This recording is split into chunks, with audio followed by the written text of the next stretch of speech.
On today's show, we're discussing the Catwoman casting. On top of that, you're getting a Maleficent 2 movie review on today's show. And what is up with that Ryan Reynolds meeting at Marvel? Does it mean anything? We discuss it here on Movie Talk.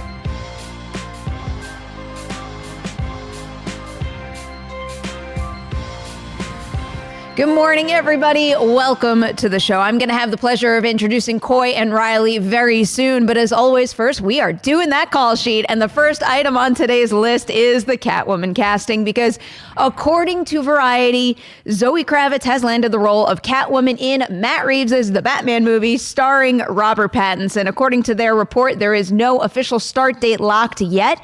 But apparently, filming could begin in late 2019 or early 2020. More on this story in a little bit. Now we're moving on over to that Ryan Reynolds topic. Marvel Studios has yet to announce how Deadpool will fit into the MCU, but plans may be underway because Ryan Reynolds recently took to social media to share that he did visit Marvel Studios. We are also going to speculate on this story very soon. Now, how about that Maleficent review? So Coy and I saw the movie last night. In case you need a little refresher on what it's about, it picks up several years after the events of the first film, and it explores what happens when someone causes a rift between Maleficent, played by Angelina Jolie, and Princess Aurora, played by Elle Fanning. That review is coming your way in a little bit. Next up, more casting news. According to Variety, Samara Weaving is set to play Scarlet in the upcoming G.I. Joe spin-off movie, Snake Eyes.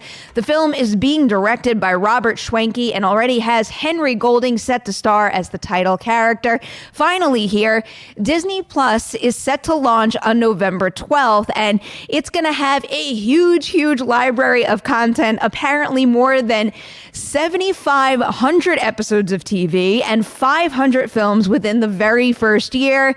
If you'd rather not watch that 3-hour plus video that they just released showing off all their titles, Collider.com has a full list of everything that you could check out on the streaming service on the site. So go check that out over there. But right now, we're going to show off some stuff coming to the Collider Video YouTube channel. Here's a promo. Hi, I'm Amy Dallin, one of the hosts of Collider Heroes, and starting right now, you can catch our show Tuesday nights with a new Collider Heroes and a longer Collider Heroes podcast, where Coy and I are gonna talk your ears off. You already know that's coming. So make sure to go to YouTube, subscribe, and find us on the Collider Heroes podcast feed for all of that sweaty goodness. Oh, hey, it is panel time with Coy and Reilly. Hello. Hi. What's up? Good morning. How you doing? I haven't spoken to you in forever. Clearly, I was wrong last night. Yeah. Check out Rule of Two. No trailer dropped, but next week. I was just trying to give the opposite perspective. It could have gone either way. It's going to be Monday. You think episode 9 of Maleficent was Monday the 21st? Yeah, we were thinking it was last night. Okay. Yeah. Because of mixed reporting from John Boyega's agent, I think is what kind of set it off. Fair enough. I'm excited whenever it happens. Well, this is the last time I listened to John Boyega's agent. I know, yeah. Well, guess what? Just kidding, because I like the projects he signs up for. Yeah, it happens, and when it drops, I'm sure we'll all watch it and be excited. I'm pretty sure we'll hear. I mean, I think it's going to be... People will talk. Yeah. It'll get around. It'll make news. It'll be a popular trailer. Yeah, we'll see how it goes. It might go viral. Yeah, people hear about it. I was about to say you didn't listen to the uniform today. I didn't get the flannel But you kind of memo. look like Dexter right now, and I'm all for that. I'm ready to murder those that deserve it. I'm down with that. It's early. Right, I'm ready. It's early, guys. More like the Halloween vibe. Oh, but, okay, yeah, no, of course. It. Fake murder. All right, let's roll into this first story here. A big casting story that dropped yesterday. If you caught our breaking news video that I did with Mark Reilly here, you got our brief thoughts on Zoe Kravitz being cast as Catwoman in the Batman. But Coy, now we turn to you. First off, just you hear this headline, what is the first thing that crosses your mind? Well, that makes sense. It was the first casting call for this movie that I was like, oh, because the rest have been so out there, and like Robert Pattinson to me was so right, but I hadn't thought of it. Robert Pattinson was this like out of nowhere choice that is so perfect to me. Jonah Hill, same, where I was like, I would love him as the Riddler. It still hasn't been confirmed, but when we heard that rumor, it was such a left field perfect choice. It's almost like she's too much Catwoman. When I heard it, I was like, well, that just makes sense. Like it doesn't have the same impact as the other two. I think she's a fantastic actress. I think Zoe Kravitz is perfect for Catwoman, but since she's everywhere and since she's in so many franchises and since she's Lego Catwoman and Mary Jane and she's in the Divergent movies and she's in Mad Max and she's in Dope and she's in so many things that I already love, it's like, well, yeah. So I'm excited, but it's certainly the most obvious choice of any of the casting or of the Catwoman rumored. So like, I'm very excited, but it's fine. Okay. All right. I feel like we talked about this a little yesterday because we've speculated and thrown out names on the show. And it's like, once you throw out names and you start to picture those individuals, when somebody else is unveiled, I guess that's the downside of constant speculating, but I think she's a great pick. And part of the reason why I'm really excited for her is because even though she's got a lot of other franchises to her name and she's got a bunch of great performances to her name, I feel like most of the projects that I like her in don't utilize her enough. That's fair. They don't show off her range. They don't give her enough screen time. I'm still bitter about the Divergent franchise, which I thought had more potential, but I'm looking forward to seeing her hopefully shine in this, but that kind of begs another question here, given the fact that this is a Batman movie. It could include the Rogues Gallery. What kind of expectations should we set for ourselves in terms of how much screen time she's going to have in this? Yeah, it's a good question. Everybody keeps wondering. There was the rumors, Coy, I can turn to you because Collider Heroes, obviously.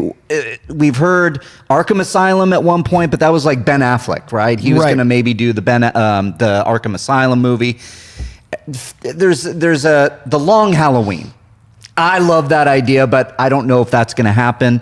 So when I think about those two kind of rumored projects, that's a lot of villains. Right. So, but now we're kind of cluing into Riddler and Penguin as Jonah Hill. We don't know which it is yet. Or Both of Calendar them. Man. Or Isn't that what Calendar you Man. were saying? If they do Long Halloween, I think it'd be a great Calendar Man. Oh. I mean, look like. So now you're just going, okay, all right. Jonah Hill plays all three. Okay, well, that would be insane, but I could see it happening too. But it goes back to my point that if we just kind of land on either Riddler and or Penguin for Jonah Hill, and then Catwoman, who else do we have? Are there any other villains that have been rumored yet? So if it's just the two of them, then I'm really excited for Zoe Kravitz to be like front and center, really stretch her arms, because I always go to Big Little Lies when I look at her acting, that is why I'm so excited. She is phenomenal in Big Little Lies. She is doing things that broke my heart in the series. But it's such a different part for Catwoman, so she can really just like stretch her legs and just really get into it, and that's what gets me excited. So, and I know that there were some other names rumored. This is the one I circled and being like, yep, no, it's perfect. Was it the same for you, Coy? Because the other two first briefly, Justin Kroll's tweets that came after the Variety story broke yesterday. He wrote a couple things regarding this casting. Seems Kravitz has been high on the list for some time, going back to August, but the worry was that scheduling with her Fantastic Beasts schedule, which has caused talent like Ezra Miller to pass on things in the past. And he continued, in recent weeks, it looked to be a three-person race between Kravitz along with Zazie, as in Zazie Beetz, and Isa Gonzalez, with actresses testing last week for the part. So, I guess what's the point in even asking this when it's all said and done? But if you had seen that short list, would you have picked Kravitz for the role? The thing is, with that short list, any of those are going to be great. And that's Agreed. how Warner Brothers lands. Like, obviously, they're not going to be like, you made the short list, but meh. But like, all three of them are incredible actresses. So I would have been really happy with any of those three. I think we've seen the most from Zoe, just as far as she's been around forever. Like, she's been working for like 15 years. So she's the work I know the most. I love the other two actresses, but Zazie's new to me with Atlanta, and Atlanta's only on season 3. So it's all very new as compared to her, and her physicality is incredible. I'm really excited to see Catwoman get to play and like be a cat and move, and I can definitely see all that with her casting. I think that her casting implies the Long Halloween being more likely, because I would love to see an anti-hero need... I think Batman's going to need Catwoman. I think there's going to be an element of there's too many villains for him to fight on his own. I don't think we're getting a Robin in this film. I think Catwoman's going to have to save Batman, and I think casting someone that's very...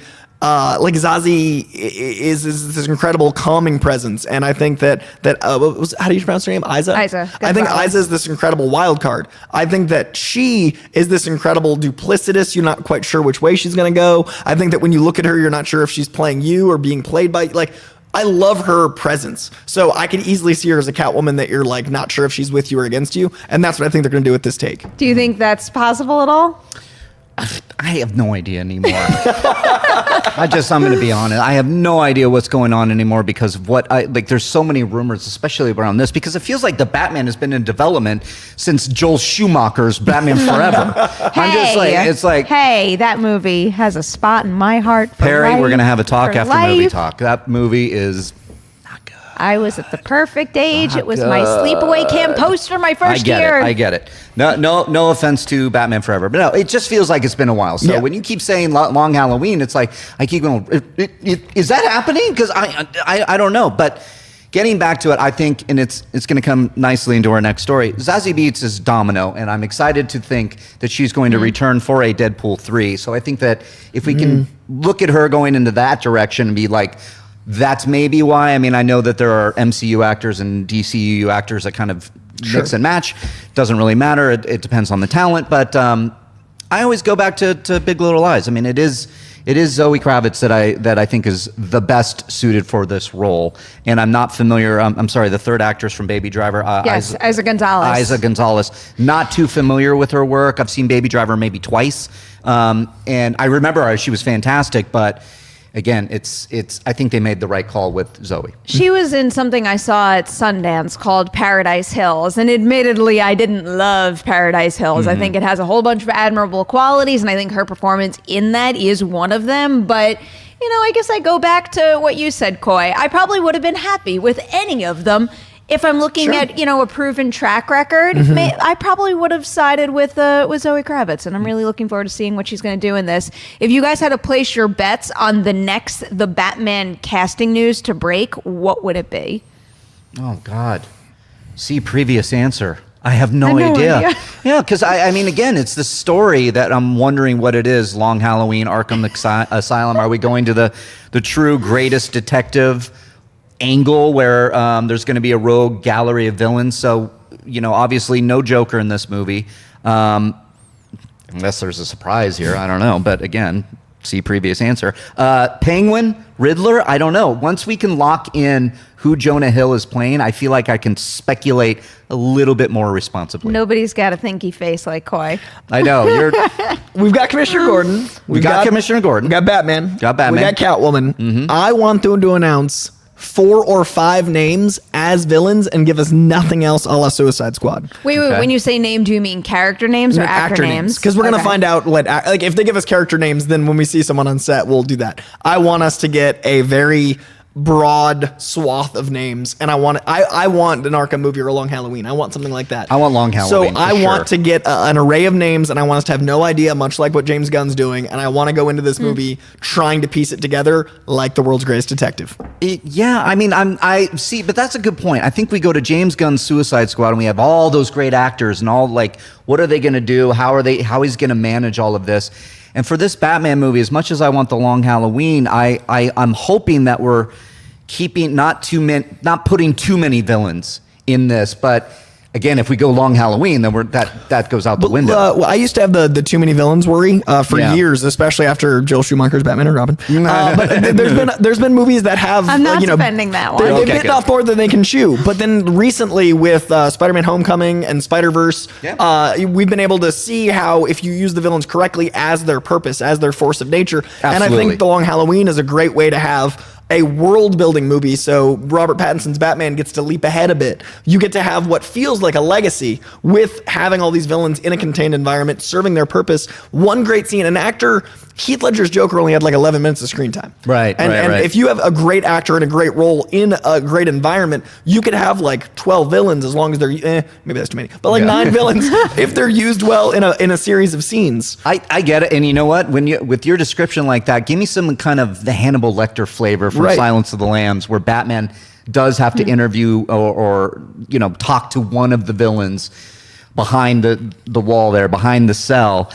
And more on that. I love that idea because it could possibly set up future sequels where we focus on one villain that goes You off. get an opening villain outside of Arkham. He is doing something that makes you think that there's a bigger play afoot, and then that leads you to Arkham. You have an interview scene with that. Batman leaves. He then finds out there's more going on in Arkham. You've already introduced 2 villains. You got 1 villain playing everyone. You got 3 villains, and then throw in some more. You're at like 9 villains without there being a sacrifice of story, and make the opening like Kite Man. Like do something where it's like a ridiculous opening villain, and then lead into Kite Man. It'd be great. How about Condiment King? Dude, Condiment King would be, or like onomatopoeia. Like there's so many villains you could just throw. Yeah. Oh, okay. There's some options. And then we throw in Superman. And then Superman's there for funsies. Right? By 'Cause Lex Man of Steel Luthor. 2's Yeah, we'll happening. see. I thought we were doing so well with our detective work for a while, and then it just spun wildly out of control. Sorry about that. We're Yeah. probably going to be covering a lot more the Batman in the coming weeks. But right now, we have to move on to a movie review because Coy and I last night went to go see Maleficent, Mistress of Evil. Coy, let's just get right into it. Briefly, what'd you think? Character design, gorgeous. Cinematography, I really enjoyed. Color palette, dope and Hook reminiscent. Movie, fine. Can I ask you a question about character design? Sure. Does that apply to all characters or maybe a certain section of characters? Because every time we went to like the Moors creatures, Leading the witness, Perry. Oh, I love that you have this specific thing against a very it specific. really bothered me. Are the 3 of them with Juno Temple and Imelda Staunton? Are those 3 technically fairies, or are they a different kind? I think that was just a character design from the first movie they couldn't They change. drove me nuts the entire Oh, first movie, and it was just as bad here. It just doesn't look right. I understand what they're trying to do to create that fantasy vibe, Right. but nope. Those are super, like, especially I think it does a major disservice to Juno Temple, which, to be fair, I think a lot of the roles that she picks does a disservice so incredible. to. She's so good, and then she keeps getting these parts that really don't show off what she's capable of. What was the name and of in the- this particular case, it's like they bathe her over with CG nonsense that completely distorts her face. I forgot it was her until you just said it. Yes, and it I takes love away from the what was the performance. McConaughey film? She's so incredible in Killer Joe. What was that McConaughey movie? The drumstick scene. Like that movie's so. I'm never gonna. That film. It's not even on the tip of my She's tongue been right incredible now. since then, but the roles she shoots, it's very tricky. Now I really liked the movie because it made me feel like I was in a fantasy book. Like if you pause that movie at any frame, it feels like you're diving into a fantasy book. Yeah. So I think there's an entire market for the film. I think kids are gonna love it. I think people that love like fae culture and fantasy and cosplayers, I think there's an entire world that's gonna be in this film. But I think that I experienced. To be honest, I think I experienced what Martin Scorsese experiences watching Marvel movies, where it's like I can see what it is, it's just not for me, so I can't fully understand it. I kept wanting to get it more. I kept wanting to be like, this is exciting, and I kept being removed because I didn't really... Angelina Jolie has such presence that I felt like I was tricked into loving her. She's only on screen for like 30 minutes or like she's not in it as much as I wanted her. Like I kept wanting more Angelina Jolie.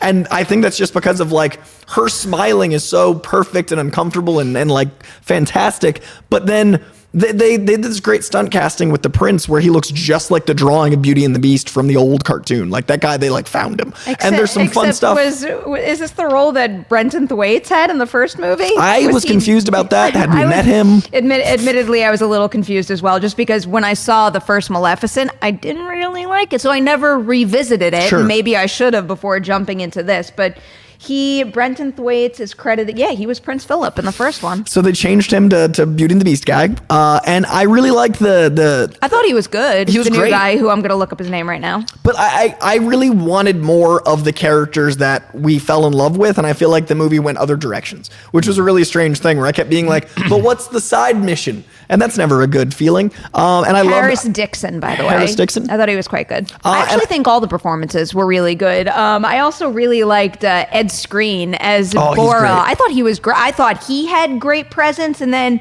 we also had Chiwetel Ejiofor. Who always has great presence. They play creatures of the same species as Maleficent, and I thought that was a great addition to the story. That's the stuff that I was really into. It's just, it's something about the design of the Moors to me that just feels, I know it's fantasy. I know it's supposed to, like tap into your imagination and the fairy tale charm and all of that, but something about the design never clicks for me. I can't fully immerse myself into it, and it didn't help this time that it felt like there were a handful of creatures that were like knockoff Groots to me. I found that very I'm not even just saying it as a joke. I genuinely found it very distracting. There were like 4 Groots. Yeah, like Groots at all stages. Yeah, that's all fair. stages of his life. My big thing was the tone. I mean, actually, now that I think about it, then Maleficent even goes a little Groot-ish.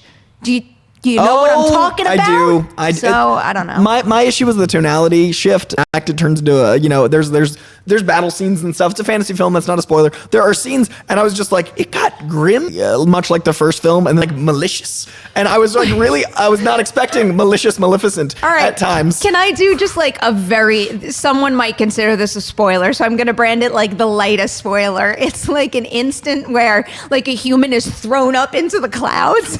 Yeah, there were moments like, I know you don't see like the splat when that person comes down, but implied it's splat. the implication there is just like it might be a little much. So there were moments where I was watching one movie, then all of a sudden I was like, I'm aware this took a turn, and I didn't dislike any of that. It just I don't know how I'd quantify the film, and that's a weird thing to feel. Like I don't know if this movie needed to be an hour longer or 20 minutes shorter. I don't know if I was too invested in the wrong characters or if I wanted to live underground with a certain batch of characters, and I can't tell why I left that movie going like, I don't know what I wanted differently. This isn't a statement about what I wanted going into the movie, but coming out of it and the parts that I found to be the strongest, I almost wish that they had done something entirely different and made it a more, like a ground level, almost like a sitcom kind of approach. Yeah, because amazing. I thought the most successful scene in the entire movie is this dinner scene where Maleficent almost feels like a fish out of water. She walks into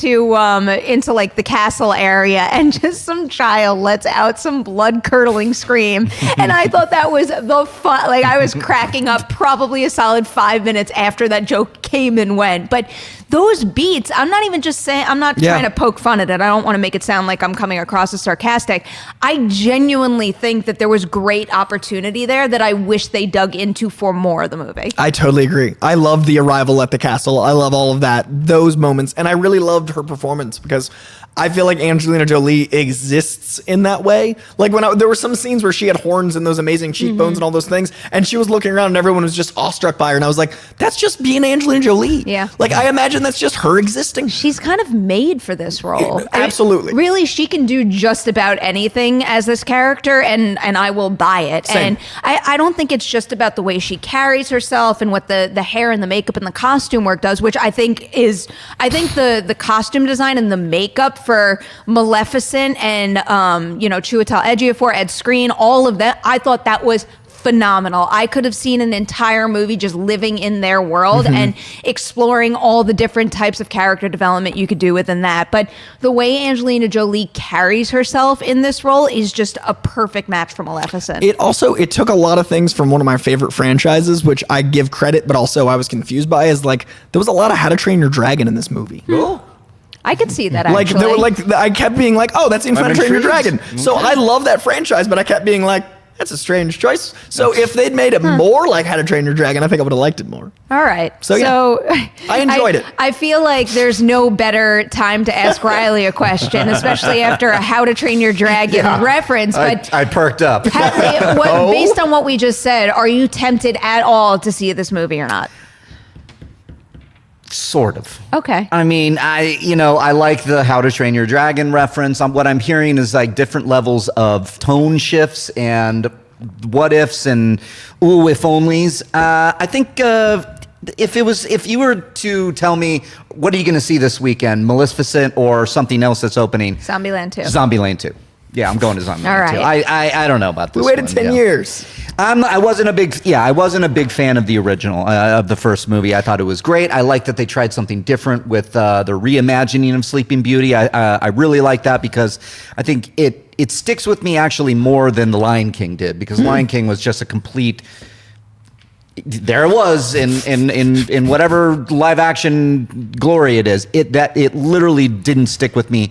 Maleficent had more memorable moments for me because of the swings. However, still didn't really completely land with me. So I'm iffy about this. I'll go to my fiance and see if she wants to see it. If she wants to see it, then yeah, we'll go. I think if you want to see it at all, the theater is the right way to see it because of the visuals. Yeah. Everyone says, That's see it big, see it loud. But in this case, see it big, see it loud. Yeah. I'm a big believer in that. That's why I go to the movie theater. I like that. I like opening night with everybody buying tickets Friday night, going with the fans, with the audience members. This one, it seems like it looks good, but visually, I should say. But yeah. I would say if you're intrigued at all and interested at all, you should give it a go. I definitely don't think it's a home run by any means, but as someone who really didn't like the first one, I think this one is not far superior, but it is the better experience. And bringing up Maleficent and also Brenton Thwaites, now I'm having flashbacks to like her just dragging him along while he floated for half the movie. There's so many great moments in both films, and I think that it's a really good event movie to see with the fans. Like people that love this I think that'll enhance the experience. It's always hard in press screenings, but people dressed up with horns and stuff are going to be the ones you want to see it with. Yeah. Okay. I get that. There we go. That is our review of Maleficent 2. If and when you see it this weekend, make sure to tell us what you think about it in the comments section below. All right, before we move on to our final discussion of the day, we've got more stuff to tease on the Collider Video YouTube channel. Here's another promo. The Witching Hour is all over Collider right now. You can listen to that horror-filled podcast with myself, with Haley Fouch. We talk about witchiness, we talk about slashers, we talk about space horror, you name it, all on that show on the Collider Factory feed. And on top of that, you can find an article all about Witching Hour every single Tuesday on Collider.com. Check it out, get scared. Hopefully you survive the Witching Hour. Welcome to Collider Live, ladies and gentlemen. It's the thing we promised you. Star of the show, Josh Macuga. How you feeling, Josh? Terrible. Terrible? I can tell you something. These people think they're here to see this attraction. They have no idea what they're about to see with this character. It's going to be something. Here we go. Uh-oh.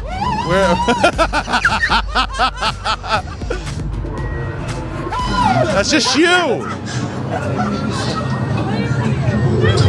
It's creepy people. You're all right. Go say hello to him.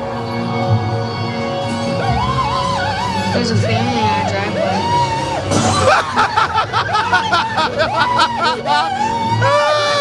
She made the tether guy laugh.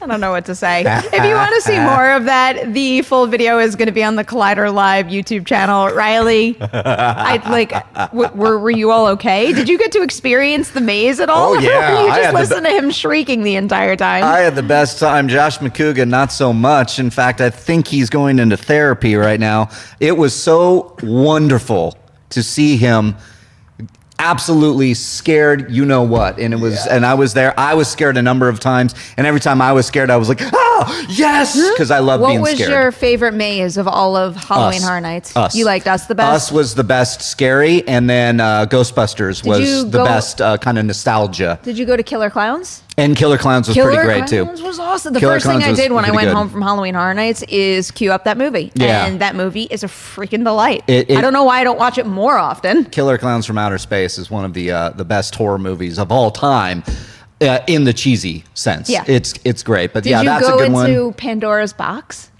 Pandora's Box. So no, I don't Pandora's believe Box so. was a really cool one because in that one, the lights, so there's characters dressed in the same texture as the walls. So at points it went pitch black and then those characters would move and they would be like, when the lights come on, it was almost like they just transported to another spot. I thought that was just a very effective scare. Yeah, we didn't hit that one, but we hit one All Hallows Eve where it was kind of like that. There was like green, kind of like grassy things, and all of a sudden a grass monster would come out and something with horns, and it was fantastic. And yeah, the video is up now on the Collider Live YouTube channel. We're going to play some on Collider Live coming up at 10 o'clock.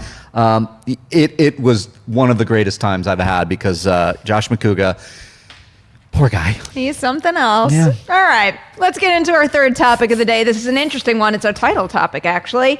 We are talking about Ryan Reynolds' visit to Marvel Studios. He posted a little something on his social media, and it's like, you know, it's a joking type thing. But when Ryan Reynolds goes as far as to post a picture of himself at Marvel Studios, it's impossible not to read into it, especially given the fact that Bob Iger has teased Deadpool in the MCU. So first off, you guys see this post, and how seriously do you take it? Do you look at that and say, it's around, an announcement is around the corner? I don't know about an announcement around the corner, but I definitely believe he was there to talk Deadpool. And you go to what Bob Iger said, you go to the box office of 780 plus for both movies worldwide. That is a lot of money. That is something that if Disney says, you know what, because of the R rating, we're going to leave 780 plus million on the table. No. So I think there is something there. Maybe he's there discussing how to put Deadpool in the MCU. Maybe he's there to talk about the next movie that might be outside of the MCU. Maybe you have your thoughts on whether or not and how to get him in there. We talked about a little bit of that on our Reilly Roundtable a few months ago. So I wonder exactly what he's meaning for. Announcement around the corner, though? I hope. I think there is. Yeah? I think they've just been not able to figure out maybe the right way to incorporate him into the MCU, but I feel like these meetings have been going on far longer than this photo would indicate. Yeah. I feel like this conversation has been pretty nonstop since the merger was complete, and the second that they figure it out, they're going to announce it. And I feel like they might have even been tempted to do so thus far. You know what? I'm now with you. There's been thinking so many because he opportunities. wouldn't have posted that picture. They wouldn't have approved that photo. There's no way they would have been like, that's fine. I take and it it's back. also it's almost not the same as many other actors posting a picture of themselves at Marvel Studios, because he's so heavily involved in all the behind the scenes. Like, he's there not just to, sign on the dotted line that he's going to appear in MCU movies. He's there to brainstorm story ideas. He really cares about this character, and I have a feeling that this picture was an indication that maybe this is just speculation. I don't want to blow it too far out of proportion, but the way I read into it is this picture was an indication that they cracked something, and the real deal announcement might be coming our way soon. I think not only are we getting announcements soon, but I think when they announce when it comes to the release date. I feel like this was the soft announcement to basically alley-oop into what the movie is going to be timeline-wise, which is going to tell a lot about what it's going to be. I don't see them bringing in the X-Men by way of Deadpool, because I feel like that's a little backwards, because that confuses the tonality, because I think Deadpool needs to stay his R-rated wisecracking self, and I think they should be a little bit more precious with the X-Men. I think the X-Men really need to establish a core team of 5 or 6, preferably the original and Storm would be amazing, or do like the giant-size X-Men and bring them in, but have a precious team and then give them time to breathe, like slowly assemble them, maybe solo films, but don't rush it by way of Deadpool. So I'd love, like, tinfoil hat pipe dream, Deadpool kills the Marvel Universe. That's one of the best-selling Deadpool comics of all time. You've got all of these actors that if Robert Downey Jr. is willing to reprise his role for Black Widow, have Chris Evans reprise his role as Cap and kill him in Deadpool. Like, have an Elseworld, do the Joker, do something right over here. It might not ever happen. Hell, have Chris Evans play freaking Human Torch. Like, but do something right over here and have it be intentionally different. That way it keeps it out of the MCU. I feel like putting Deadpool in the MCU is either going to have to be meticulously planned through like 4 or 5 films, or it's going to have to be an Elseworld like Joker, which Deadpool's the number 1 and 2 R-rated release, and then and then Joker. Yeah. So it clearly there's an option to have an Elseworld do well, especially in an R rating. So I feel like this weekend, the timing of the meeting, all those things, I feel like we're going to get a release date soon. I think it's going to be in Phase 5. That's such a good question. I completely forgot about the mutants. Like, and I know he's a mutant and on all these things, but the implications of the mutants within the MCU. And so based on what you're saying, would everybody, including you, the fans, I'm talking to you, would you be okay with them just continuing Deadpool with the same, like, we get Colossus, we get, like, everything is kind of in the world that we've seen in Deadpool 1 and 2.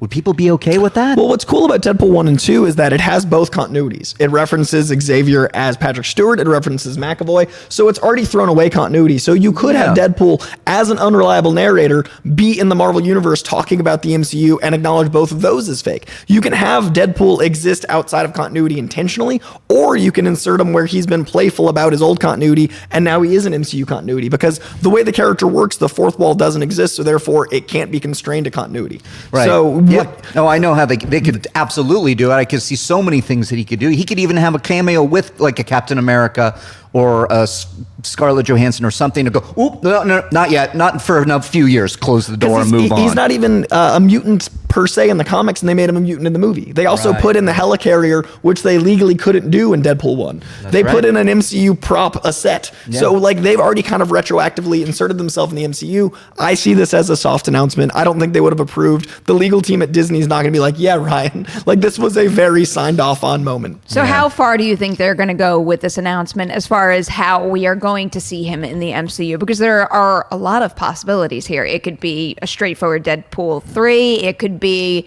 him popping up in a supporting role in another MCU movie. It could be a Disney Plus series. What would you place your bets on right now? Solo Deadpool movie to test the waters of R-rated. Like I think R-rated MCU is going to be a new trial. So I think solo film, but I do think it'll be like we signed a 4-picture deal. This is the one, and then we're going to go hard. So I see it being a rollout announcement. Yeah, and I don't see a series on Disney Plus because of the R-rated nature of it. I think they want to stay behind that. That all signs, indications are saying they're going to do R rating.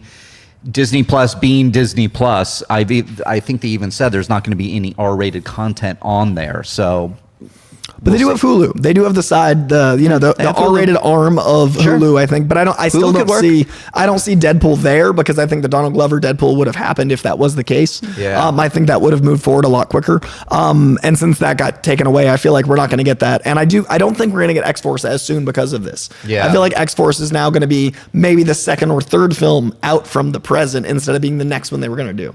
I'm actually going to go with a supporting role in an already announced Marvel movie. Yeah. I feel like they're going to baby step into this territory and do the test the waters thing, but not with a full-blown Deadpool movie like we've seen from Fox. I think they are going to test the waters with that sense of humor and what it's like having him play with other characters in the MCU as we know it, see how that goes, and take it from there. I feel like these talks have been going on for months and we're just seeing them. Yes. So I feel like it's going to be a lot Couldn't sooner agree than people more. think. I hope. So too. I look forward to covering that right here, a movie talk, which you should be watching every morning at 9 a.m. Pacific. Now, we've got your live chat questions here. I'm so happy you're here for this one, Quay.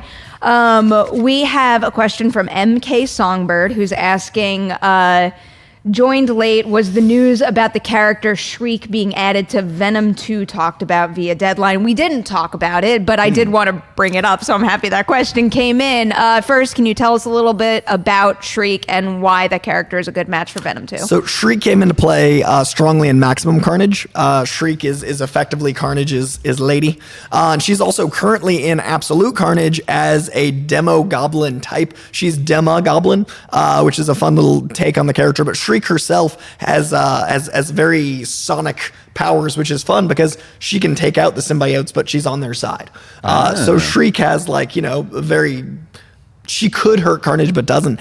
And she's got a little right-hand man doppelganger who's like this little demonic Spider-Man invented by Jim Starlin, who's great. But Shriek loves chaos. She loves murder. She loves violence. She's very much Cletus Cassidy's right-hand woman. So if they play with Cletus from a prison standpoint, I could see her being like a cellmate, or like not like together, but like she's also in Arkham, also in Ravencroft, and I really liked Joker, guys. So she's also in Ravencroft and all those things. So I think it's a cool element. I don't know how big of a character she'll be because they really need to let Venom and Carnage have their time. They really need to make that relationship work. And I think we're going to get like a post-credit Spider-Man scene. So I hope it's not too many cooks. There was Tom Hardy deleted it, but Tom Hardy posted a picture of him in the Spider-Man costume and took it down. I think that's way too complicated at this point. I think that's why it's post-credit. I think it's coming. That I think doesn't Venom change 2 post-credit. It doesn't change the rules, though. I think the Sony I think thing. you can't make those promises in general, especially not right now after all the dust has settled with that situation. I think they're going to stay hands off until they're really ready to split. If that I think ever they've only got one more solo Tom Holland film, one more shared film. I think it'd be smart of Sony to be like, we claim him again. And I think that month they got a lot of leverage. I think Sony was I'm like, with Coy on this one. That's like putting the nail in the coffin, though. By doing that, you basically take off the table the opportunity to renegotiate if the time comes. Because once that time does come, we see how much this industry changes from year to year. It's going to be a completely different playing ground. So I think that they're better off waiting to see where they're at before they solidify something like that. Well, I think if they close out the Spider-Man story in the MCU with that third movie in the trilogy, I guess you could call it, that final movie shared in the MCU.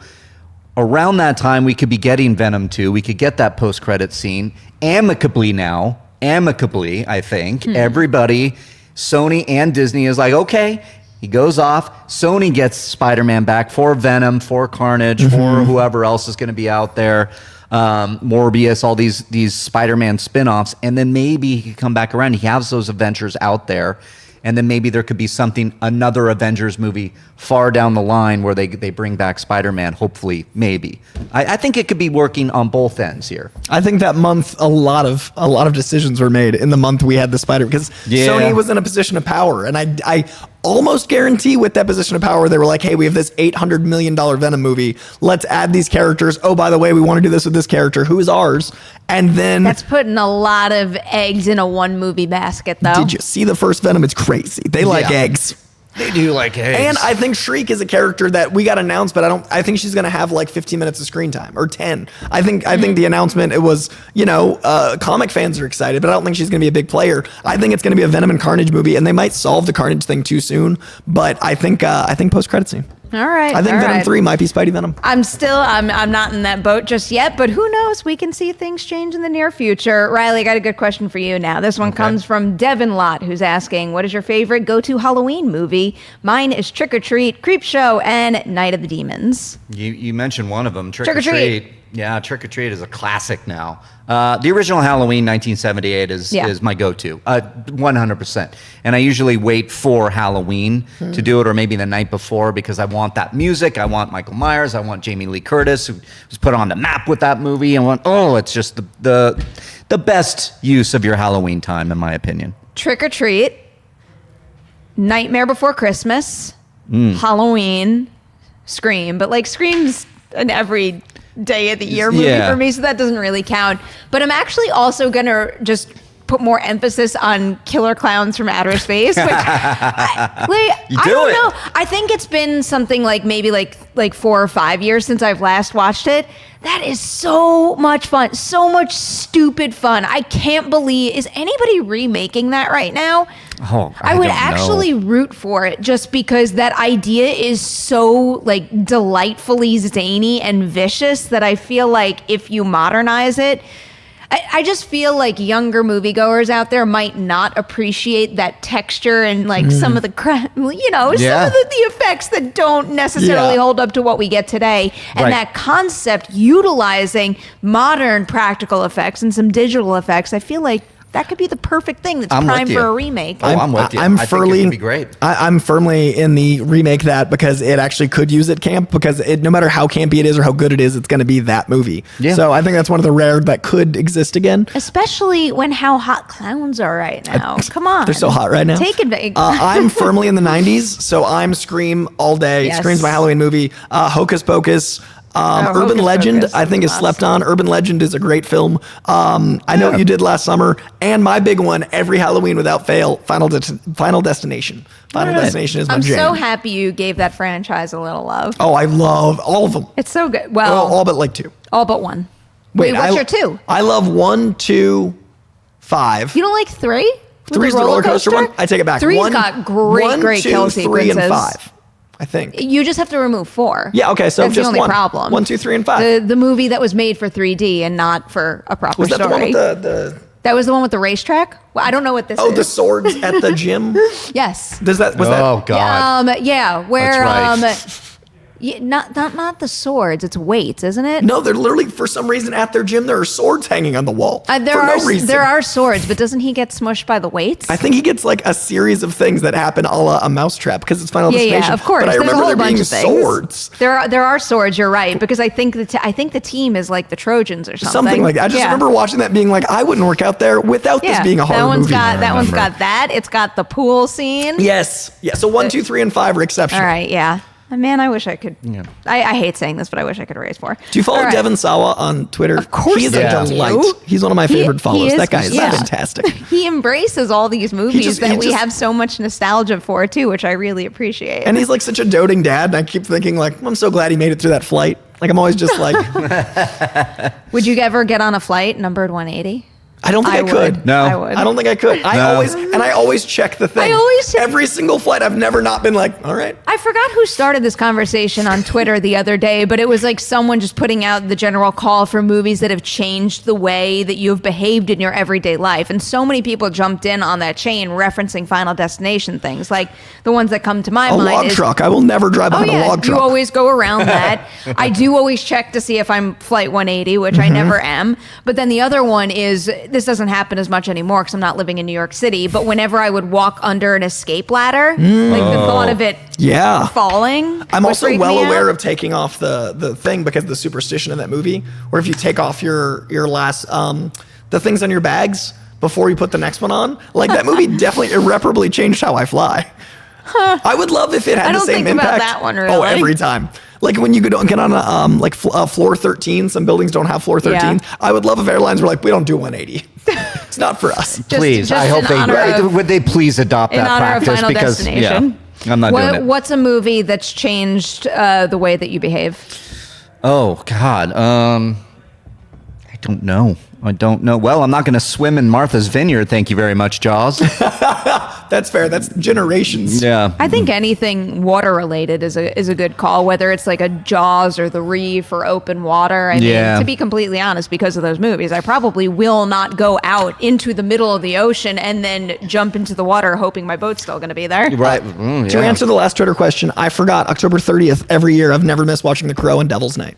Oh, okay. So that's not a Halloween Good movie, but call. October 30th, I always Okay. watch The Crow. And I forgot one too. I watch the original Poltergeist every year.